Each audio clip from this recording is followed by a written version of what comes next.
Have you ever made a choice that seemed small at the time, but ended up rewriting your entire destiny?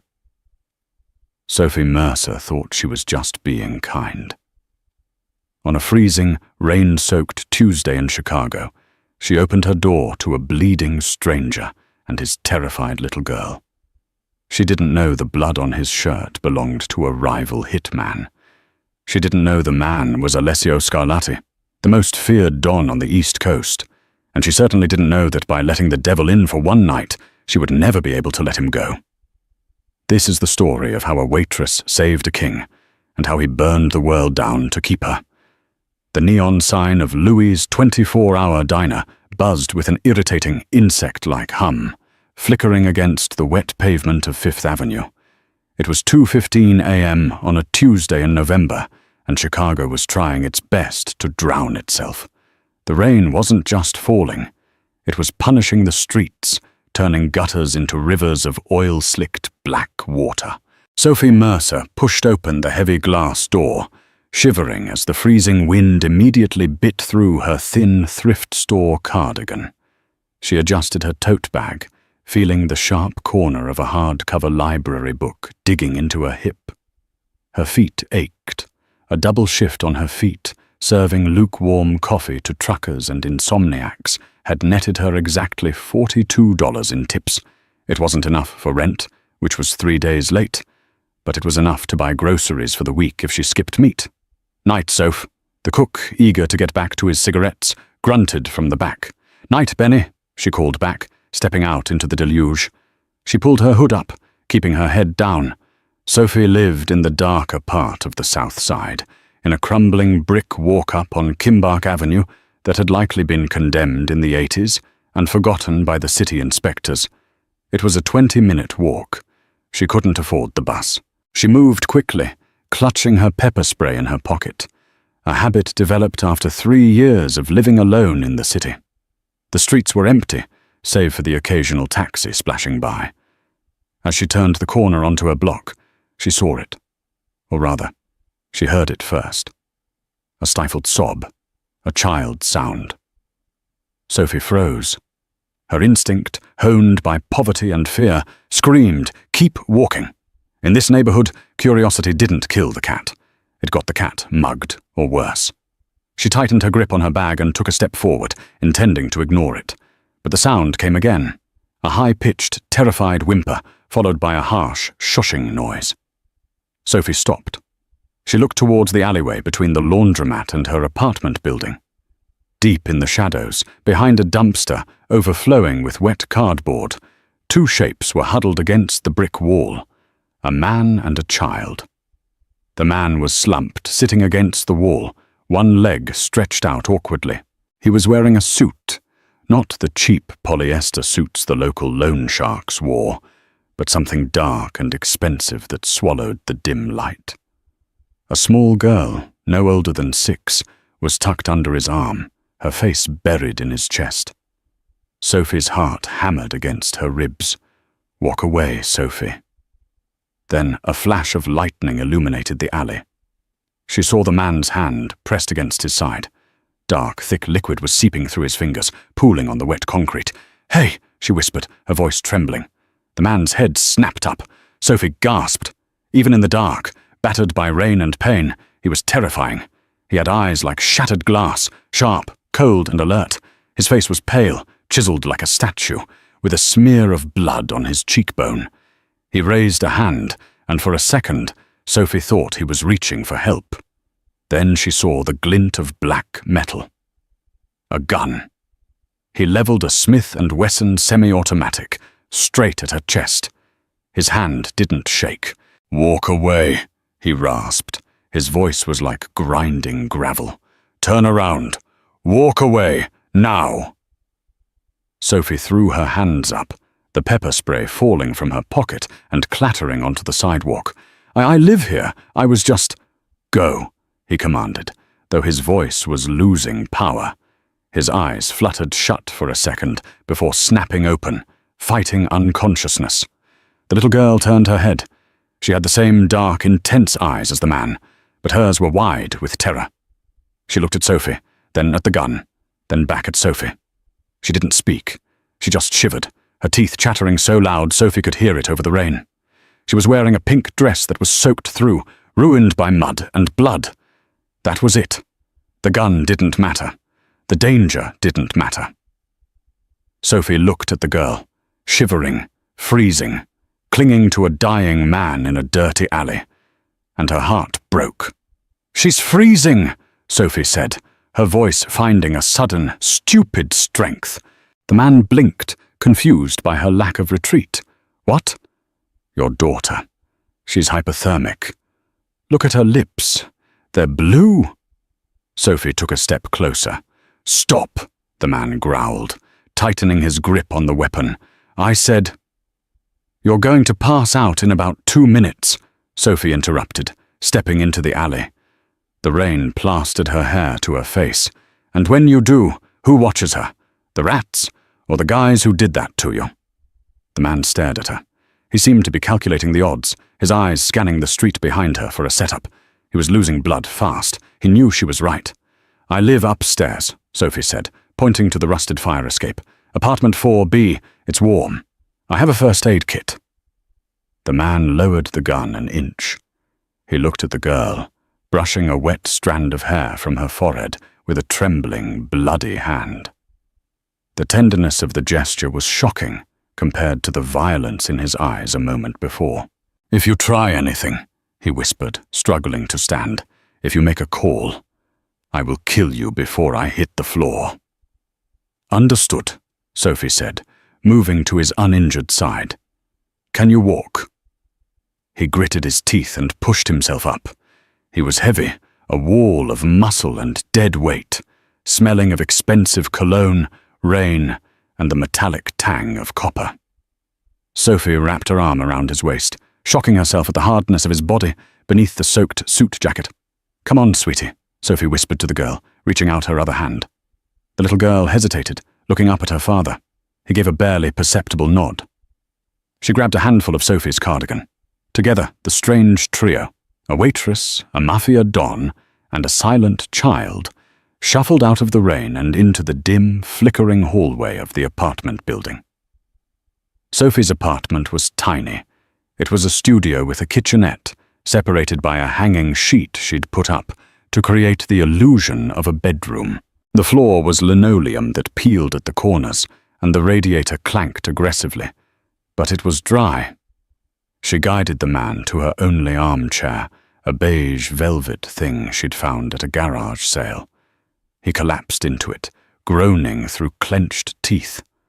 The gun never left his hand. He rested it on his thigh, the barrel pointed at the door. Sophie locked the 3 deadbolts on her front door, locks she had installed herself. She turned to them. Under the harsh light of the ceiling bulb, the situation looked even worse. The man was devastatingly handsome in a brutal, severe way, but his skin was the color of ash. The girl was standing right next to the chair, clutching his sleeve, creating a puddle on the floor. "I need towels," the man said. "And alcohol? Vodka? Whiskey? Whatever you have." "I have rubbing alcohol," Sophie said, dropping her bag. "And clean towels. I'll get them." She rushed to the bathroom, grabbing 3 towels and the first aid kit. When she came back, the man had taken off his jacket. His white dress shirt was soaked red on the left side, just above the hip. "Is the bullet in there?" Sophie asked, kneeling beside him. "Passed through," he grunted. He looked at the girl. "Mia, Tesoro, go with the lady. Get dry." The girl, Mia, shook her head violently. "Mia," he said, his voice stern but weak, "do as I say. Papa needs to fix this. You don't look—" Sophie looked at the child. "I have a big t-shirt you can wear, and I have hot chocolate packets." Mia didn't move. "I'll boil water," Sophie said. She looked at the man. "I'm going to cut the shirt. Is that okay?" He nodded, his eyes closing. Sophie worked efficiently. She wasn't a nurse, but she'd grown up with a father who was a clumsy carpenter. She knew how to clean a wound. She cut away the expensive Italian fabric. The wound was ugly, a jagged tear through the muscle, but it missed the vital organs. It was a graze, deep and nasty, but not fatal if the bleeding stopped. She poured the rubbing alcohol directly onto the wound. The man didn't scream. He didn't even whimper. He just inhaled sharply through his nose, his knuckles turning white as he gripped the armrests. His entire body went rigid, cords of muscle popping out in his neck. "Sorry," Sophie whispered, dabbing the area with gauze. "I have to pack it tight. Just do it," he hissed. She bandaged him up, wrapping the gauze around his torso. When she was done, she stepped back, wiping her blood-stained hands on a rag. "You need a hospital," she said. "You need stitches." "No hospitals," he said, opening his eyes. They were dark brown, almost black, and they were studying her with an intensity that made her knees weak. "No cops." "Who are you?" she asked. He ignored the question. "You have a phone?" "Yes." "Bring it here." Sophie hesitated, then retrieved her cracked iPhone from her bag. He took it, checked the screen, and then, to her horror, dropped it into the glass of water she had placed on the table for him. "Hey!" she yelled. "I can't afford a new one." "I'll buy you 1,000 phones," he muttered, leaning back, looking exhausted. "They can track it. If they know I'm here, they burn this building down with you inside." Sophie stared at her submerged phone, then at him. The reality of what she had done was settling in. This wasn't a mugging victim. This was war. "Who are they?" Sophie asked softly. "Bad men," he said. He looked at Mia, who was still shivering. "Help her, please." Sophie turned her attention to the girl. She gently coaxed Mia into the bathroom.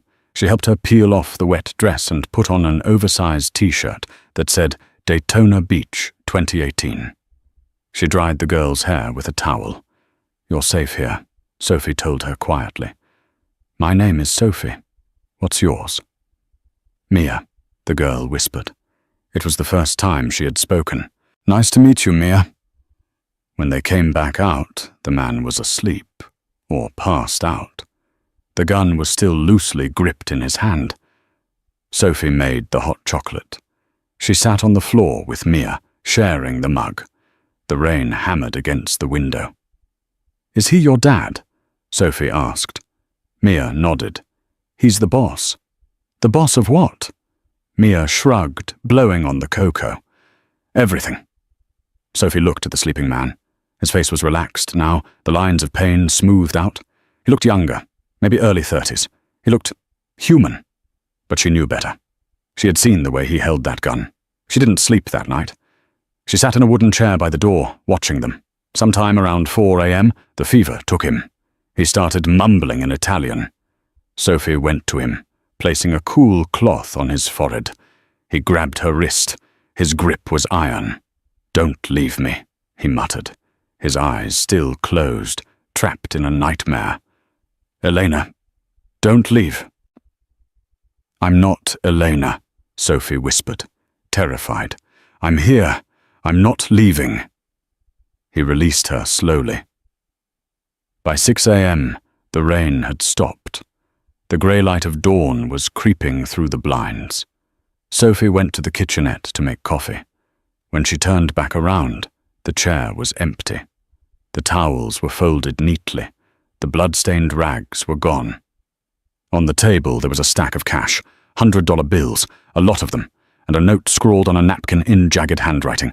"Buy a new phone. Forget you saw us." As Sophie ran to the window, she looked down at the street. A black SUV with tinted windows was just pulling away from the curb, disappearing into the morning fog. They were gone. Sophie looked at the money. She counted it. $5,000. It was more money than she had made in 6 months. She sat down, her legs giving out. She thought it was over. She thought she had survived the strangest night of her life, and that was the end of it. She was wrong. 2 weeks passed.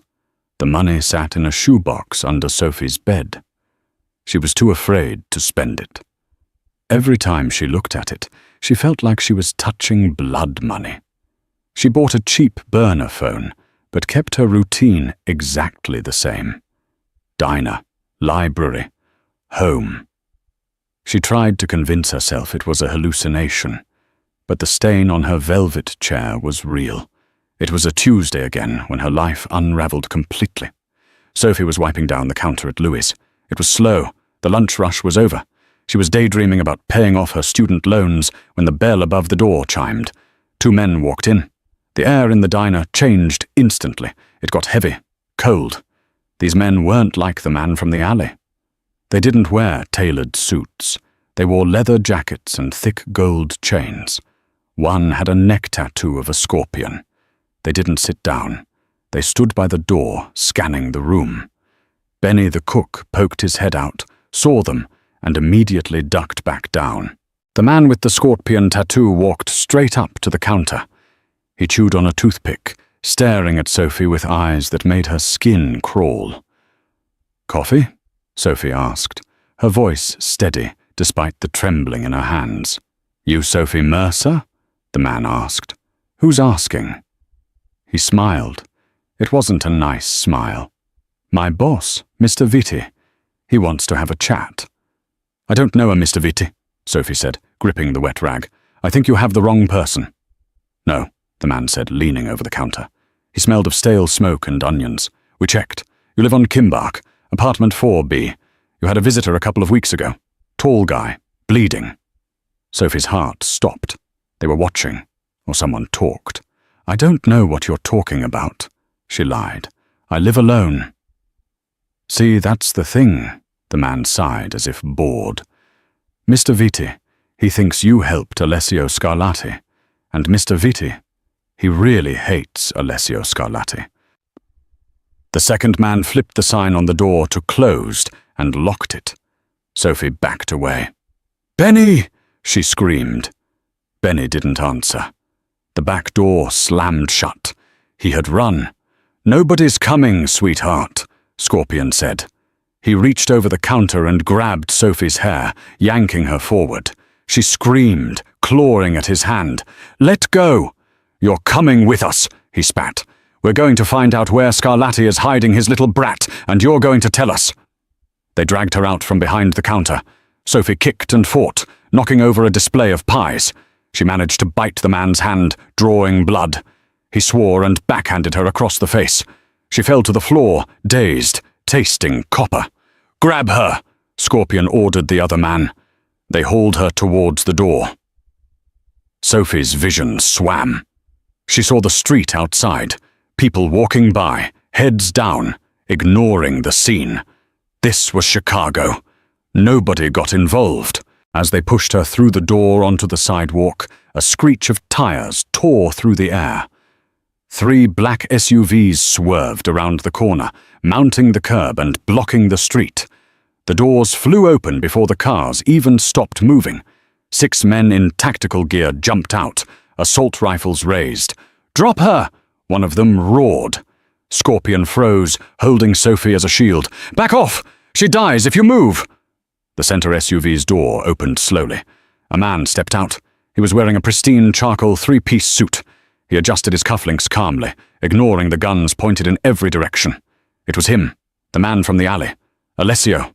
He looked different now, healthy, powerful. The predator had returned to the top of the food chain. He walked towards them, his eyes locked on the hand clutching Sophie's arm. "Let her go," Alessio said softly. His voice carried over the traffic. It was a terrifyingly calm voice. "Scarlatti," Scorpion sneered, though his voice wavered. "Vitti said you were weak, said you were hiding." "Vitti is a fool," Alessio said. He took another step. "You touched her. Back off." Scorpion pressed a knife to Sophie's throat. She whimpered, tears streaming down her face. Alessio stopped. He looked at Sophie. For a split second, his eyes softened, communicating a silent message. "Trust me." "You want to trade?" Alessio asked. "Me for the girl. I'm the one you want." Scorpion hesitated. Bringing Alessio Scarlatti to Luca Vitti was a ticket to the top. "Hands where I can see them. Knees." Alessio slowly raised his hands. He began to kneel. As Scorpion shifted his weight, distracted by the prize of capturing the Don, a red mist exploded from his head. The crack of a sniper rifle echoed a second later from the rooftop across the street. Scorpion collapsed, dead before he hit the ground. Sophie fell with him, screaming. The second thug raised his hands, terrified. "I surrender! I surrender!" Alessio didn't even look at him. He strode forward, stepping over the dead body, and pulled Sophie up from the pavement. He wrapped his arms around her, pulling her into his chest. She could smell the same expensive cologne, but no blood this time. Just power and safety. "I told you," he whispered into her hair, his hand pressing her head against his heart. "I told you to buy a new phone." Sophie was shaking uncontrollably. You killed him!" Alessio pulled back, framing her bruised face in his hands. His thumbs gently stroked her cheek where she had been hit. His eyes were burning with a cold, dark fury that wasn't directed at her. "I'm going to kill all of them," he vowed, "but not here." He scooped her up into his arms, bridal style, carrying her towards the SUV. "Put me down," Sophie protested weakly. "I have to work. My job—" "You don't have a job anymore, Sophie," Alessio said, placing her into the leather-back seat. Mia was there, sitting in the corner, holding a teddy bear. She smiled when she saw Sophie. Alessio climbed in beside her and slammed the door. "Where are we going?" Sophie asked, panic rising again. Alessio signaled the driver. The convoy began to move. "Home," he said simply. "You saved my life, Sophie. Now I own yours. Until the debt is paid, you belong to the Scarlatti family." The Scarlatti estate wasn't a house. It was a fortress disguised as a mansion. Located in Lake Forest, an hour north of the city, it sat behind 12-foot iron gates and a perimeter of dense, manicured forest. Sophie had been there for 3 weeks. Her world had shrunk from the bustling, gritty streets of Chicago to these marble hallways and silent, echoing rooms. Alessio had been true to his word. She wasn't a prisoner in the traditional sense. She had a bedroom larger than her entire apartment, a wardrobe filled with clothes that still had the tags on them, and food prepared by a chef who refused to speak English. But she was a prisoner of circumstance. Every exit was guarded by men with earpieces and concealed weapons. Her phone had been replaced, but it was monitored. She couldn't call Benny. She couldn't call her landlord. She had simply vanished from the face of the earth. "You're pacing again," a small voice said. Sophie stopped. She was in the library, a massive room smelling of old paper and lemon polish. Mia was sitting on the rug, surrounded by crayons.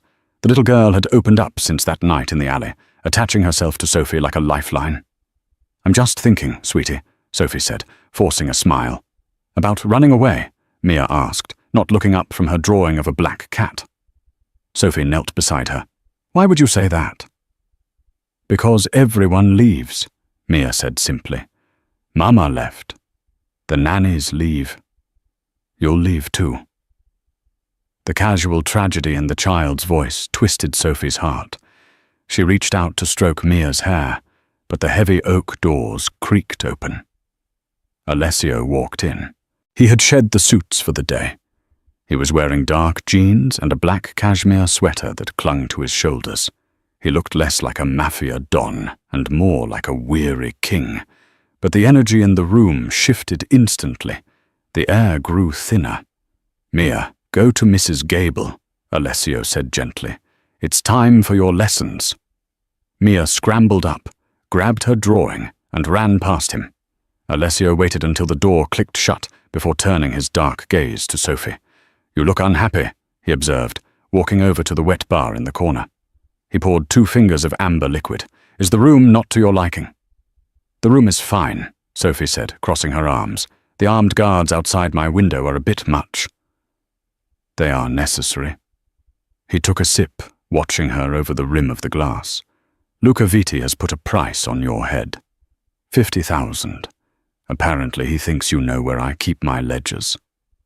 Sophie laughed, a dry, humorless sound. "I served you hot chocolate. I don't know anything about your business." "Perception is reality in my world, Sophie. If Vitti thinks you know, you die. As long as you are here, under my roof, you are untouchable."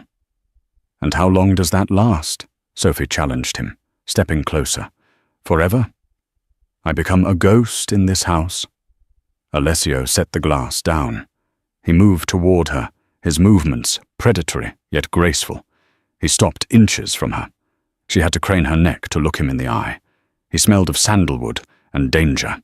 "You saved my life," he said, his voice dropping to a rumble, "and you saved my daughter from freezing in an alley. Do you know what that means to a man like me?" "I was just doing what anyone would do." "No," Alessio corrected her, his eyes searching her face. "Most people would have walked past. Most people would have let me bleed out. You didn't. You possess a rare thing, Sophie. A conscience." He reached out, his hand hovering near her face before he pulled back, clenching his fist. "I cannot let you leave," he said, his tone final. "Not until Viti is buried. For your own safety." "And when will that be?" "Soon," Alessio promised. "I have a meeting tonight. My capo, Marco, has found a weakness in Viti's operation. A shipment coming into the port. We strike tonight. If it goes well, Viti loses his standing with the families. He becomes vulnerable." "You're going out there?" Sophie asked, a sudden pang of fear hitting her chest. She hated violence, hated everything he stood for, but the thought of him bleeding in an alley again, it terrified her.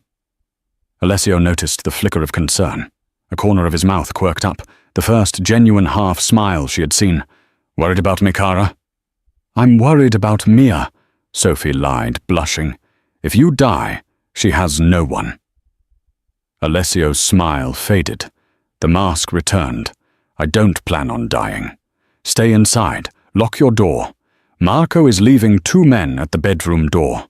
Do not open it for anyone but me." He turned to leave. "Alessio," she called out. He stopped, his hand on the brass handle. "Be careful," she whispered. He didn't look back, but he nodded once before slipping out into the hallway, leaving Sophie alone in the silence of the library. The raid was a disaster. Sophie didn't know the details, but she felt the aftermath. At 3 a.m., the estate woke up. Cars screeched up the driveway. Men were shouting. Sophie unlocked her bedroom door, ignoring the protests of the guard, and ran to the landing of the grand staircase. Below, in the foyer, it was chaos. Men in tactical gear were moving back and forth. In the center of the storm was Alessio. He was alive, but he was furious. He was shouting at a man Sophie recognized, Marco. Marco was shorter than Alessio, stocky, with a shaved head and a thick neck.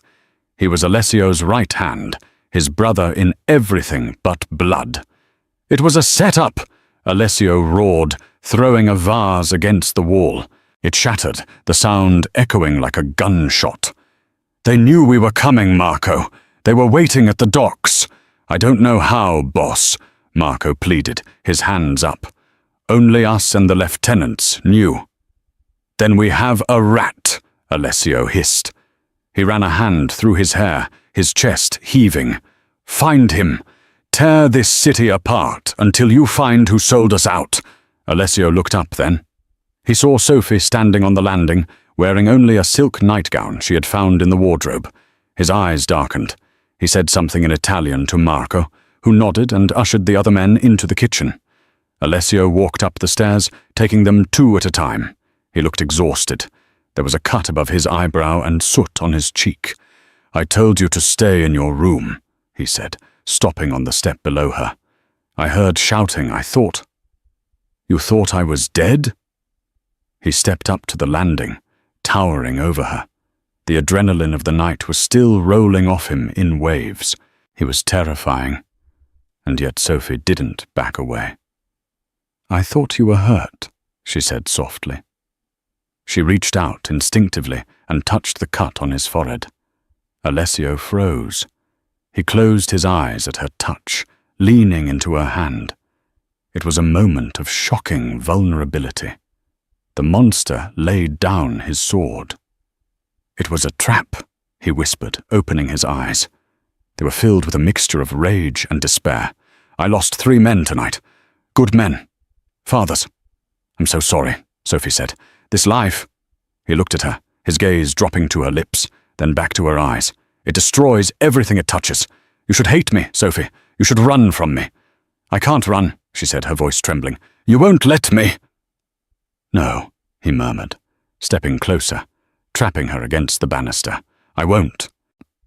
The tension that had been building for 3 weeks, the stolen glances at dinner, the silent drive to the estate, the nights spent knowing he was just down the hall, finally snapped. Alessio's hand came up to cup the back of her neck. His thumb traced the line of her jaw. His skin was rough, calloused from weapons and violence, but his touch was reverent. "Sophie," he breathed. He kissed her. It wasn't gentle, it was desperate. It tasted of whiskey and smoke and survival. Sophie gasped, her hands bunching in his sweater, pulling him closer. He groaned low in his throat, his arm wrapping around her waist, lifting her off her feet. For a moment, the war outside didn't exist. There was only the heat of him, the solid wall of his chest, and the hunger that consumed them both. He pulled back, breathless, resting his forehead against hers. "I cannot protect you if you are this close to me," he whispered, his voice ragged. "My enemies. They will use you to break me." "Then let them try," Sophie whispered back, surprising herself with her own fierceness. Alessio stared at her, stunned by her defiance. He kissed her again, softer this time, a promise. "Go to bed, Sophie," he said, pulling away reluctantly. "Before I do something we both regret." He turned and walked down the hall to his study, slamming the door. Sophie stood there, her heart hammering against her ribs, her lips burning. She didn't know it then, but that kiss had sealed her fate. She wasn't just a guest anymore. She was his weakness, and the rat in the organization had been watching. 2 days later, the betrayal came. It didn't come with an explosion. It came with a silence.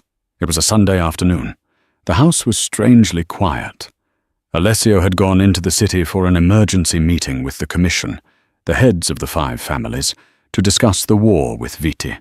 He had taken most of his security detail with him as a show of force. Sophie was in the kitchen with Mia, baking cookies. The chef had the day off. "Sophie?" Mia asked, licking chocolate off a spoon. "Where is Uncle Marco?" "I think he's outside, sweetie, with the guards." "No," Mia said, frowning.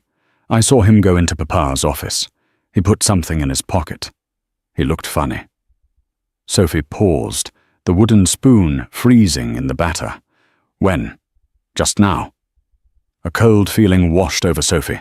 Alessio's office was strictly off limits, and Marco was supposed to be with Alessio in the city. "Mia," Sophie said, her voice steady but urgent. "We're going to play a game. I need you to go to your room and hide in the closet. The special hiding spot Papa showed you. Don't come out until I say the magic word. Rainbow. Okay?" Mia's eyes went wide. She sensed the fear. She nodded and ran. Sophie wiped her hands on a towel and walked towards the study. The door was ajar. She peeked inside. Marco was there. He was at Alessio's desk, typing furiously on the laptop. He had a phone pressed to his ear. "Yeah," Marco was saying, his voice low.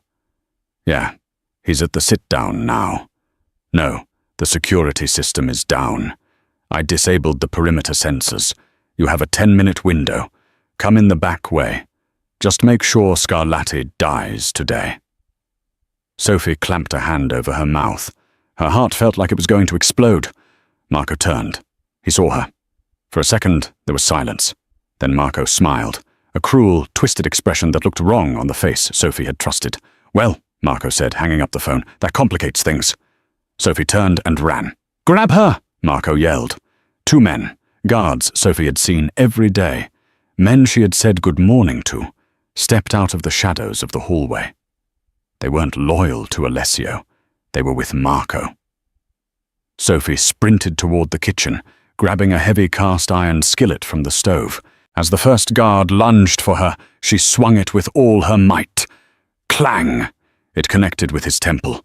He went down like a sack of bricks. The second guard hesitated, surprised by the waitress's ferocity. Sophie didn't wait. She threw the hot pan at him and bolted for the back stairs. She had to get to Mia.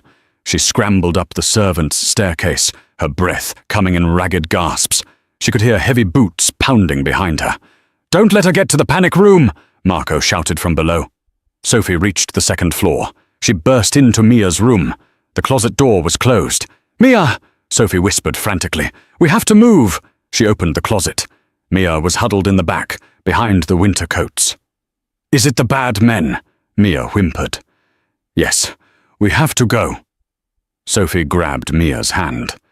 She knew they couldn't make it to the panic room in the basement. Marco's men were blocking the way.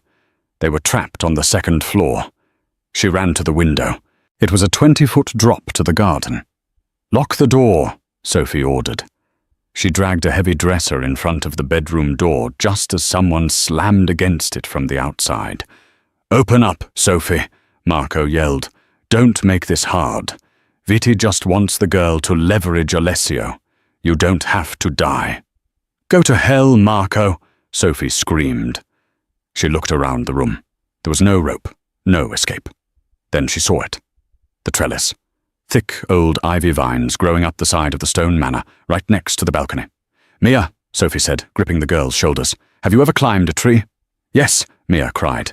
"This is just like a tree. I'm going to put you on my back. You have to hold on tight. Don't let go."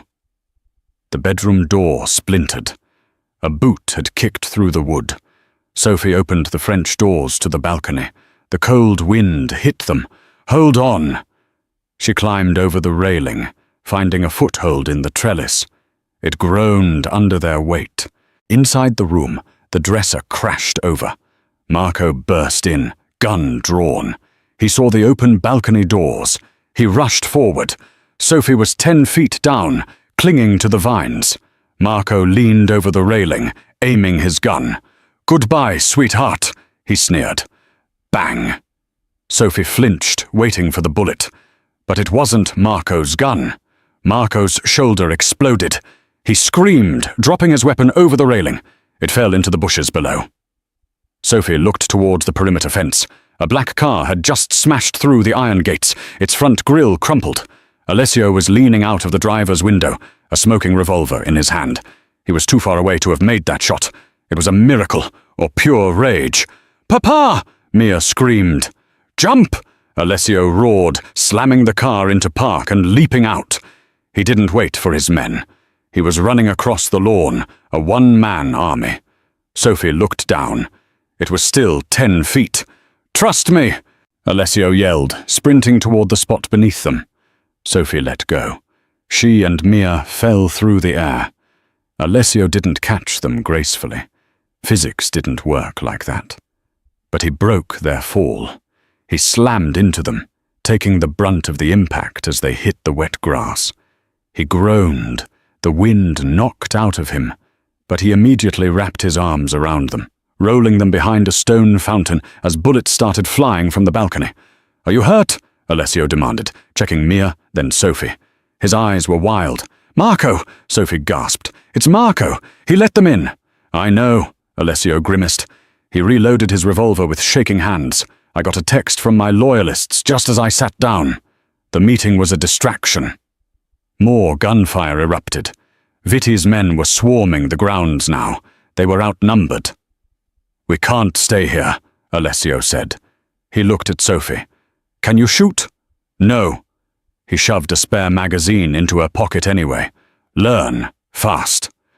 He grabbed Mia. "Run for the woods. The garage is cut off. There's a hunting cabin 3 miles east. Go."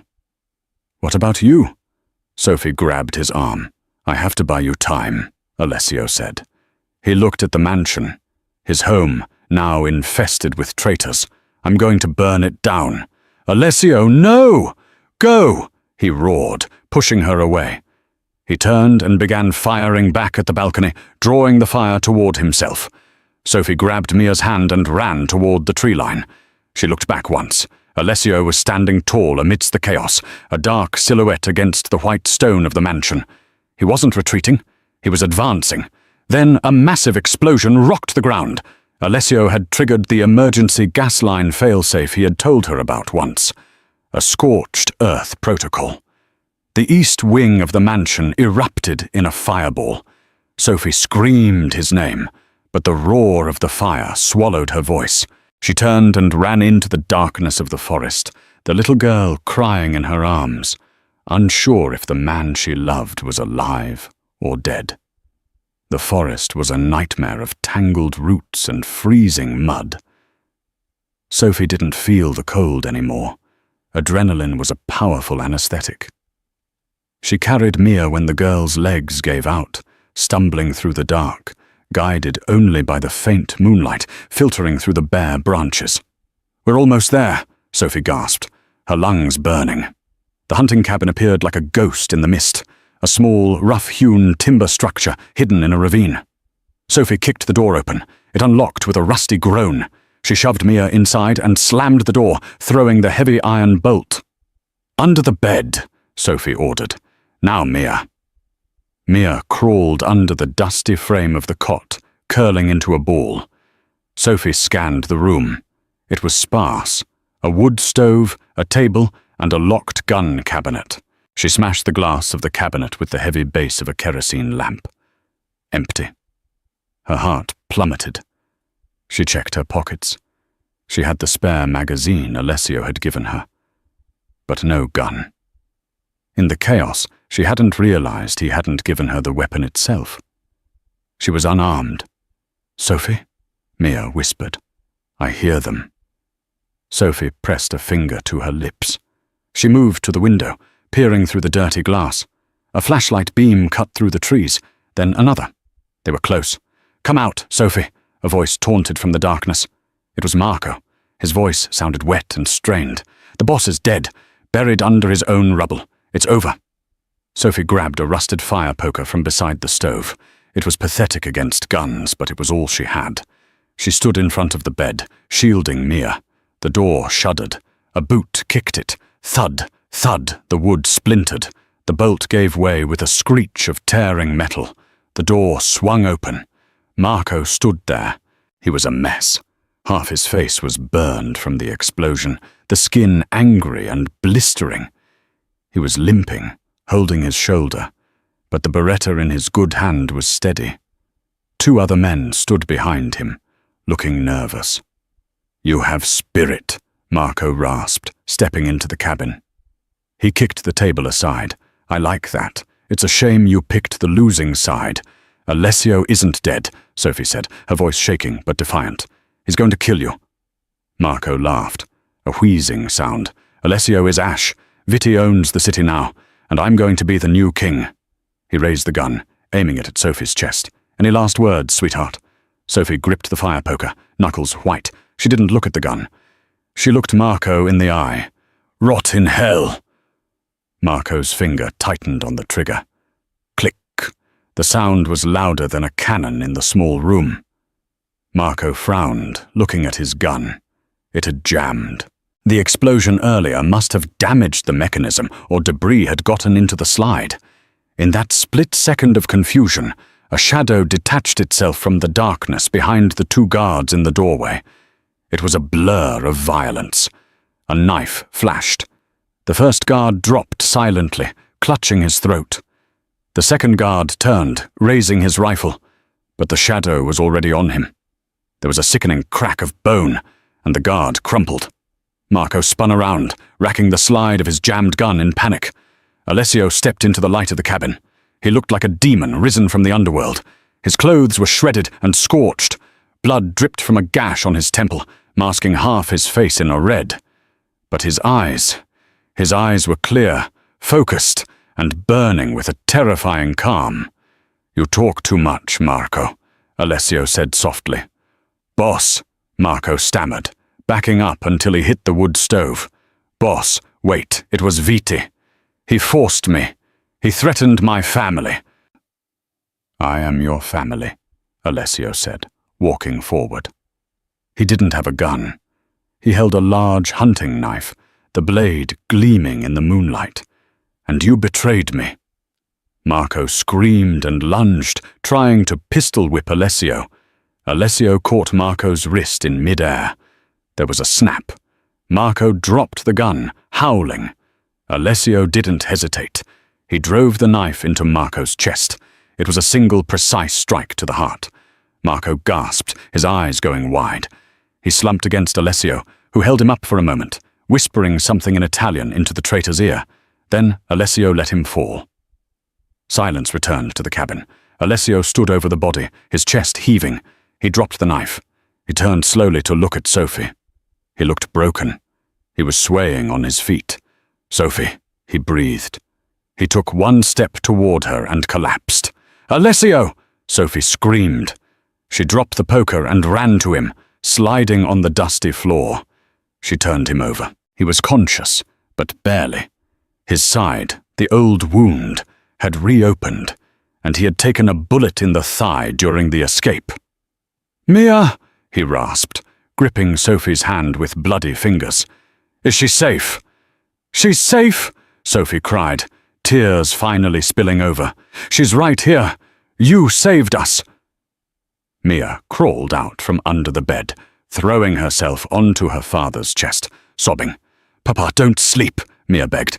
"Please don't sleep." Alessio looked at Sophie. His vision was fading. "The car," he whispered. "Marco's car. Out front. Keys in his pocket. Drive to St. Judas. Father Giovanni. He will hide us."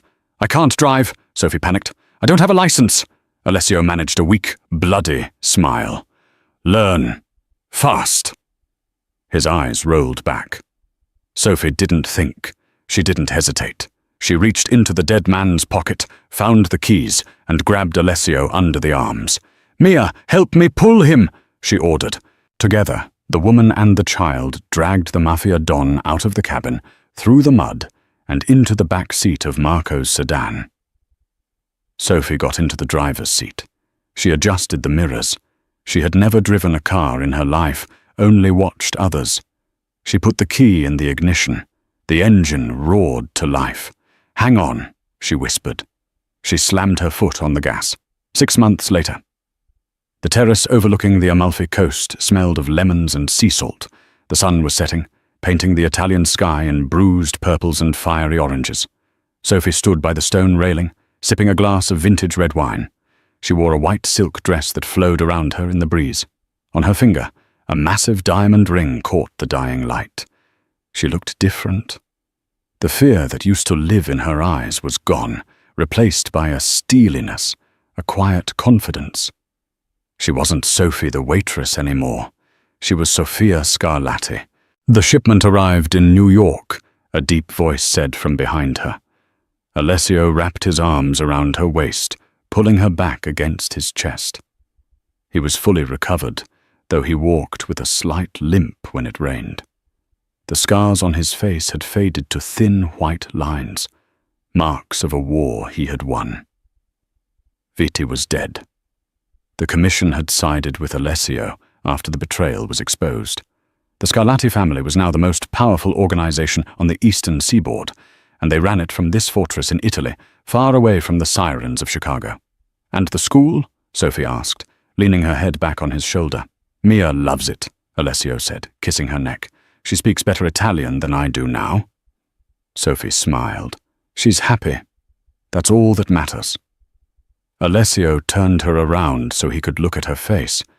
He ran his thumb over her cheekbone. "Do you regret it?" he asked. It was a question he asked her often. "Opening the door that night?" Sophie looked out at the ocean. She thought about the diner, the library books, the cold apartment, the loneliness. Then she looked at the man in front of her, a man who had burned down his own world to save her, a man who worshipped the ground she walked on. "I saved a monster," she whispered, smiling. "And the monster fell in love with you," Alessio replied seriously. "No," Sophie said, reaching up to straighten his collar. "I didn't save a monster. I saved a father." Alessio took her hand and kissed the palm. "They are calling for us inside," he said. "Dinner is served, Mrs. Scarlatti." "Let them wait," Sophie said, pulling him down for a kiss. "I'm the boss's wife. I make the rules now." Alessio laughed, a rich, genuine sound that echoed over the cliffs. He swept her into his arms, just as he had in the rain all those months ago, and carried her inside, closing the doors against the world. The waitress was gone. The queen had risen, and long may she reign. And that is the story of Sophie and Alessio. It's a reminder that sometimes the most dangerous choices lead to the most incredible destinations. Sophie risked everything for a stranger, and in return, she found a love fierce enough to burn cities to the ground. What about you? If you heard a cry in a dark alley at 2 a.m., would you have stopped, or would you have kept walking? It's a terrifying question, because kindness in a cruel world is the most dangerous thing of all. If you enjoyed this story of danger, betrayal, and romance, please hit that like button. It really helps the channel grow.